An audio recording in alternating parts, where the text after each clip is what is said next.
À l'ère de la modernisation et de l'agriculture intensive, l'écosystème se trouve menacé par le déséquilibre. Le retour à l'agroécologie et le développement de l'agriculture familiale redresserait sans doute la barre.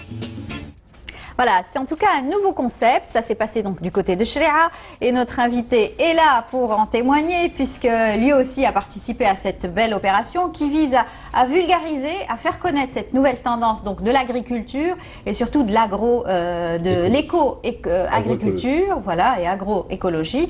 Karim, bonjour. Karim Rahel, bonjour. Vous êtes donc vétérinaire de formation, mais en ce moment vous êtes à la tête de ce collectif Torba. Voilà, qui vise à parler d'écologie, d'agriculture bio, d'agriculture propre et d'avoir son propre potager dans son balcon. Tout à fait. Donc nous parlons et également nous travaillons la terre, c'est-à-dire nous essayons de lier le concept avec la réalité.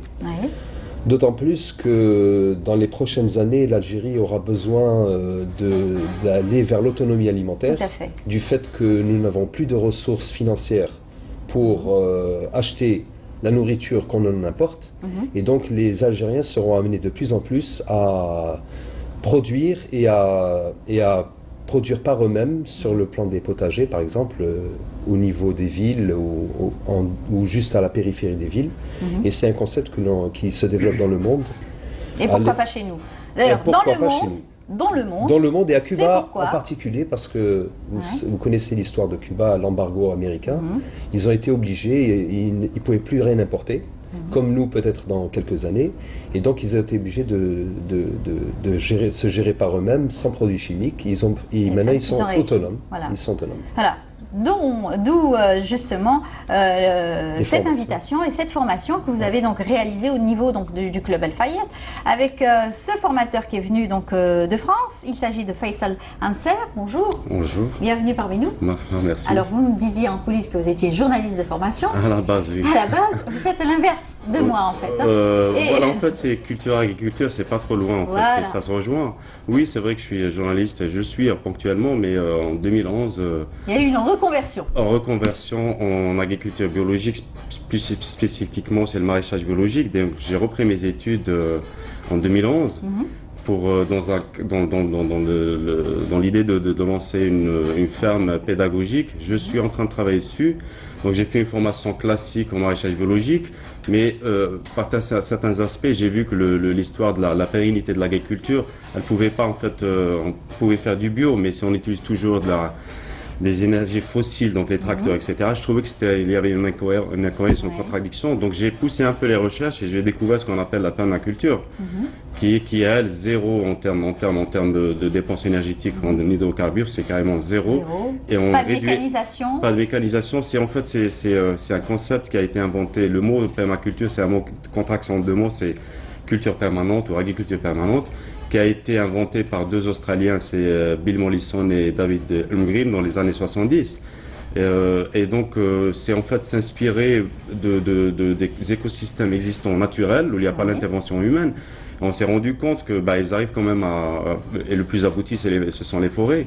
On n'arrose pas, on fertilise pas, et ça pousse quand même.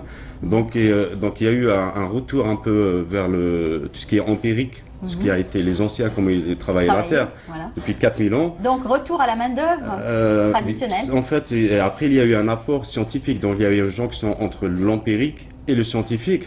Ça nous a permis en fait, entre autres, de comprendre qu'il y a tout un organisme, tout un monde vivant qui est dans le sol, qu'on voit pas forcément parce que c'est à des échelles très microscopiques. Et donc là, la science elle a permis de comprendre ce système, en fait, le sol et sa microfaune, qui est en fait le système digestif de la terre, qui permet justement de développer une agriculture pérenne, saine et à moindre effort. Voilà, ce qui veut dire avoir un terreau et une terre meuble, voilà. et en plus très riche en matière organique. Parce que bien sûr, si vous deviez parler donc de forêt, donc la sylviculture, c'est-à-dire avoir des forêts, donc c'est cette strate qui a en même temps l'ombre et aussi donc les feuilles qui tombent et qui s'amoncellent sur le sol. La litière qui se transforme en humus et qui revient. C'est un cycle fermé et c'est un cycle vertueux. De rien ne se perd, tout se transforme. Tout se transforme. Voilà, donc c'est ça qu'on essaie de... On n'a pas besoin de trop d'efforts pour travailler la terre. Si on a les vers de terre qui font travailler, on a des milliers d'ouvriers qui font le travail à notre place. Ce serait dommage en fait de dépenser de l'énergie et de l'argent pour faire un travail que la nature nous propose. Gentiment et qu'en est-il justement du soleil, et puisque bon, si c'est dans des endroits où il y a beaucoup de forêts, c'est pas dans la forêt en fait, c'est s'inspirer du modèle forestier, mais en fait non, on peut avoir en fait la permaculture. Il y a il y a un aspect très important, ce qu'on appelle l'aspect du design.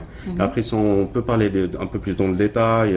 On peut utiliser l'agroforesterie. Par exemple, dans un verger, entre deux allées d'arbres, on peut planter des légumes et des fruits. Ce qu'on appelle l'agriculture intercalaire. Voilà. Il y a ça, c'est une partie. Et il y a une autre partie où on peut faire du maraîchage classique, sauf c'est juste les modèles de l'écosystème forestier qu'on reproduit à échelle d'une surface petite. Alors, cette formation, vous l'avez expliqué, et vous, Karim Rahal, vous avez été l'initiateur de cette formation. Le collectif Torba, bien sûr. Alors, ça s'est passé comment? Sur 2 jours?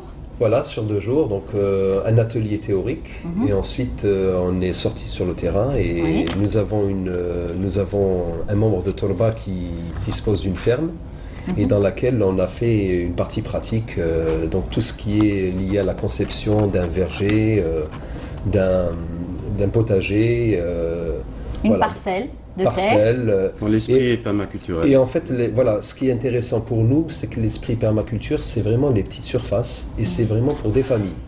Donc je crois que dans le monde, les rendements sont arrivés pour 1000 m², arrivés à nourrir combien? En fait, j'ai travaillé un peu, comme je commençais à m'intéresser à la permaculture. Il y a une ferme qui est un peu référence en France, c'est la ferme du Bec et Loin. Donc j'ai été travailler un peu surtout. Et donc ils avaient travaillé, ils étaient en train de faire une étude avec l'INRA sur 1000 m² pour justement passer de la théorie à la pratique. Est-ce qu'en utilisant les techniques de permaculture, on pouvait avoir une autosuffisance alimentaire? Parce que le débat, il est, chaque fois qu'on parle de l'agriculture chimique, il dit si on revient un peu à l'ancienne technique sans produits chimiques, il y aura la famine dans le monde, et donc il fallait avoir des preuves scientifiques que c'était faux. Et donc là on travaille sur 1000 m², on s'est rendu compte qu'on pouvait quand même sur 1000 m² avoir une autosuffisance en légumes et petits fruits pour une dizaine de familles composées de 4 personnes, donc 40 personnes sur l'année sur 1000 m². Donc c'est révolutionnaire. Hein. C'est révolutionnaire, voilà.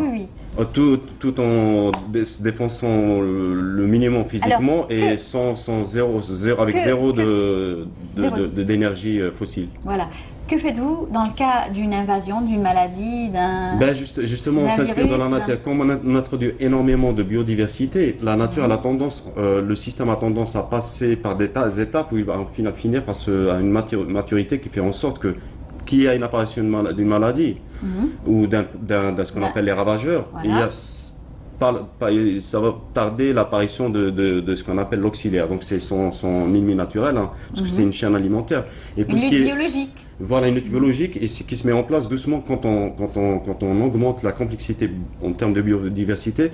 Dans un endroit bien précis. En fait, on crée des microclimats et des écosystèmes qui interagissent, qui font en sorte que les maladies sont plus ou moins contrecarrées par la diversité, et aussi parce qu'il y a d'autres techniques, je pourrais éventuellement, ce qu'on appelle les rotations. Il faut connaître par exemple les familles botaniques de chaque légume. Si on les cultive dans un endroit, on ne va pas les cultiver l'année suivante sur le même endroit. On ne va pas appauvrir la terre. Appauvrir la terre, et puis aussi il y a certaines maladies qui attaquent certains types de familles botaniques, et donc comme ça on ne laisse pas la maladie s'installer. En fait, c'est que ce qu'ont compris bien sûr les scientifiques, hein, voilà. Comme il y a eu beaucoup d'agriculture intensive dans le monde, ça a montré ses faiblesses, comme ça a montré aussi ses avantages. Mais bon, il y a eu beaucoup de faiblesses et de bavures au point de vue donc chimique, etc. Et les maladies ont décuplé, hein, avec bien sûr l'apparition de formes résistantes, peut-être chez certains ravageurs. Oui, justement, parce que en fait la différence entre l'agriculture biologique et l'agriculture ce qu'on appelle conventionnelle et que j'appelle moi chimique, hein, il faut appeler un chat un chat. Donc c'est que l'agriculture conventionnelle, elle nourrit directement la plante. En fait, elle fait abstraction d'un système qui est très important, qui est l'estomac. C'est comme nous les humains, on fait une perfusion directement, on nourrit directement le corps à travers le sang. Et si on continue à nourrir le corps à travers le sang, et donc il y a tout l'appareil digestif qui est mis à l'écart, et ça créera certainement à un certain moment des carences et des problèmes d'ordre voilà. Et donc c'est à peu près la même chose pour le même concept en fait. Le même concept, c'est qu'ils nourrissent directement la plante au lieu de nourrir en fait. Voilà, c'est ça, c'est l'agriculture chimique. L'agriculture biologique, c'est nourrir le sol qui à son tour nourrit la plante. Chose qui est, la nature, elle est organisée depuis des millions d'années, elle fonctionne comme ça. L'être humain avec sa vanité, il est venu, il voulait expliquer à la nature comment elle devait fonctionner. Automatiquement. Et comment optimiser bien sûr ses gains, avec bien sûr des fruits et légumes plus gros, mais insipides, plus jolis, plus présentables peut-être. Et puis il y a aussi on a actuellement rétabli scientifiquement un rapport direct avec une certaine maladie, notamment les cancers, liés à notre alimentation. Exact. Parce qu'on finit par manger du pétrole, on a dans nos assiettes du pétrole. Donc là, il y a une prise de conscience. En plus, on voit aussi les limites en termes de rendement, parce que c'est comme un drogué. Hein. Chaque fois, il va demander un peu plus de doses de pesticides, d'engrais, etc. Parce qu'on a tué toute la vie dans le sol. Et donc, elle est insoutenable comme modèle agricole. Et donc, il y a un retour effectif. On essaie maintenant de revenir, disant finalement, on est un maillon de la chaîne. Recentrer en fait au lieu de notre paradigme et notre modèle économique et sociétal, au lieu de mettre l'argent, en fait, gagner au centre des intérêts de l'humanité, remettre la nature avec l'homme étant un élément de cette nature-là. Et puis voilà, essayer au lieu de contraindre la nature, de l'accompagner. Et on se rend compte qu'elle est très généreuse, elle nous le rend très bien. Très bien, voilà. Exactement. Et bien sûr avec différents modèles aussi d'agriculture dans le monde qui sont aujourd'hui copiés et utilisés. On revient à l'ancien système bien sûr. Voilà, c'est la partie empirique, donc on essaie de s'inspirer des systèmes qui existent déjà. Et puis après, c'est l'apport de la science qui nous explique pourquoi ça marche. Donc voilà. Donc ça a beaucoup plu ceux qui étaient venus faire la formation? Alors, ceux qui ont assisté, ce sont aussi bien des consommateurs qui sont intéressés par une nourriture saine, sans produits chimiques, qui vivent dans des villes, mais ça également des porteurs de projets, donc des jeunes qui ont dans la famille des petits lopins de terre et qui voulaient un petit peu s'installer, donc revenir au travail de la terre. Alors il y a déjà assez longtemps qu'on travaille sur le concept de terreau, d'humus, etc., de matière organique, qu'on fait soi-même dans son petit potager, qu'on essaye de rassembler et d'utiliser. Alors à l'exemple de Pierre Alapey, qui lui aujourd'hui est un modèle, qui est copié, qui est je sais pas, on l'invite partout.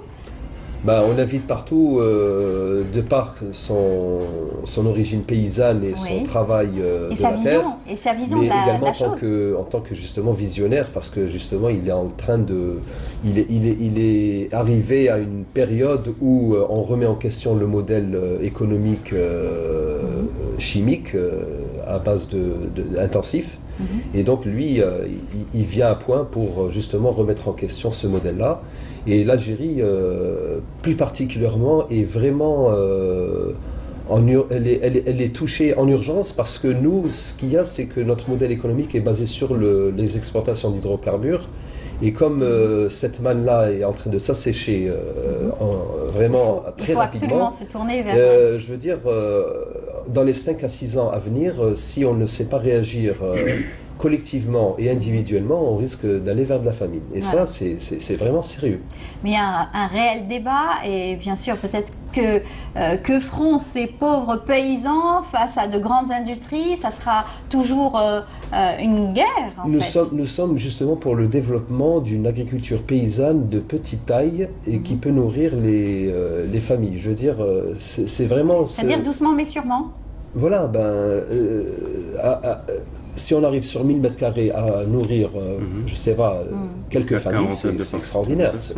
Qui n'a pas, c'est sûr que les gens qui vivent dans des HLM, quoique nous avons nous avons une cité dans laquelle on fait de l'agriculture urbaine, on fait quelques légumes.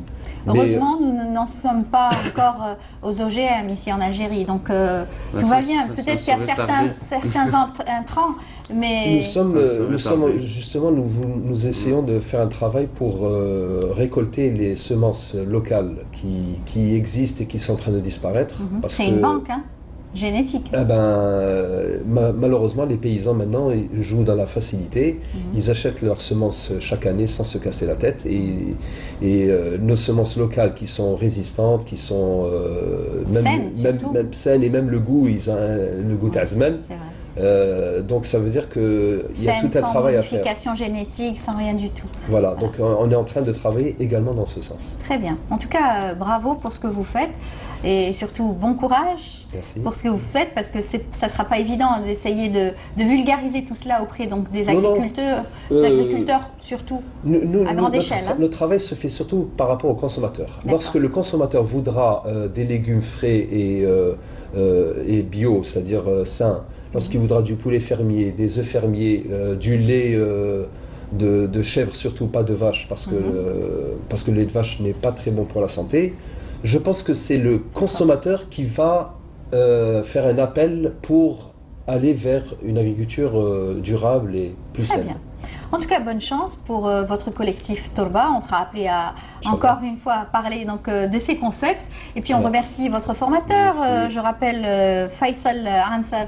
Merci d'être venu. Merci de m'avoir invité. Voilà, et puis bon courage pour ce que vous faites. Merci. Voilà. Merci. À très bientôt. À très bientôt.